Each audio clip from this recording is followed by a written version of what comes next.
Mesdames, Messieurs, honorables invités, estimés participants, je suis ravi de vous accueillir ce jour dans ce somptueux bâtiment du GPE pour suivre la première conférence thématique qui porte sur le thème politique d'adéquation, formation, emploi et ses difficultés. Merci, monsieur le modérateur, de me passer la parole.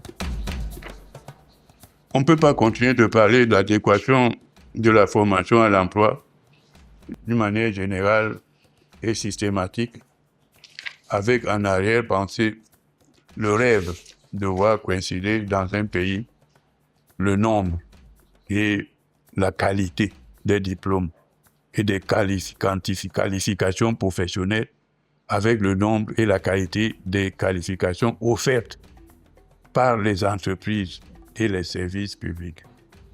Au demeurant, il nous est apparu que si l'adéquation formation-emploi est un noble principe, ce n'est pas sur lui que se fondent les chances de toute émergence ou de toute atteinte du statut de pays industrialisé, véritablement riche de ses productions commercialisables et non riche simplement de ses gisements ou ressources de sous-sol non exploitées. Au plan agricole, nous l'avons rappelé, seuls 28% des terres fertiles et cultivables étaient effectivement cultivées. C'est encore trop peu. Qui va cultiver les plus de 70% des terres fertiles et cultivables non encore cultivées? À une époque donnée, tout se passait comme si la liste des emplois était fixe, demeurait stable, entraînait aussi une longue stabilité des travailleurs dans leurs emplois et dans leurs entreprises. Puis, avec les progrès scientifiques et techniques, de nouveaux emplois sont apparus, qui ont entraîné l'apparition de nouvelles nécessités de formation qualifiante. Dans les pays en développement comme le Cameroun, l'industrialisation se produisant très lentement, il est inévitable de constater un grand décalage entre les effectifs des diplômés et la capacité d'absorption des entreprises existantes. Il fut un temps où les diplômés de l'École nationale supérieure polytechnique de Yaoundé étaient tous remarqués et recrutés pendant leur stage en entreprise. Je m'en souviens très bien, j'étais secrétaire général de l'université. Ce n'est plus le cas, comme vous le savez aujourd'hui, depuis bien longtemps. Les diplômés de l'ENSP, l'École nationale supérieure polytechnique, comme le CUS, l'ancien CUS devenu faculté, les effectifs de recrutement étaient limités, mais ils étaient immédiatement utilisés, les médecins dans la fonction publique, les ingénieurs de l'ENSP dans des entreprises. Ce n'est plus le cas aujourd'hui. Et c'est ainsi que nous sommes tout le temps sollicités, intervenir pour les concours qui doivent passer ici et là. Et ma foi, l'État forme au niveau des institutions publiques, motivé par le souci démocratique de dispenser une formation et une culture générale d'accord au plus grand nombre de demandeurs d'éducation.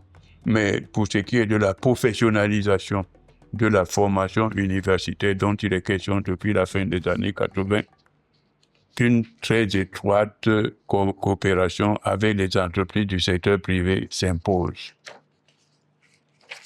De même qu'il s'impose au secteur privé de prendre en main l'organisation de la formation professionnelle en rapport avec les besoins de l'entreprise. C'est ce que j'essayais d'expliquer tout à l'heure en faisant état de cette entente entre les formations privées et les entreprises nécessairement privées.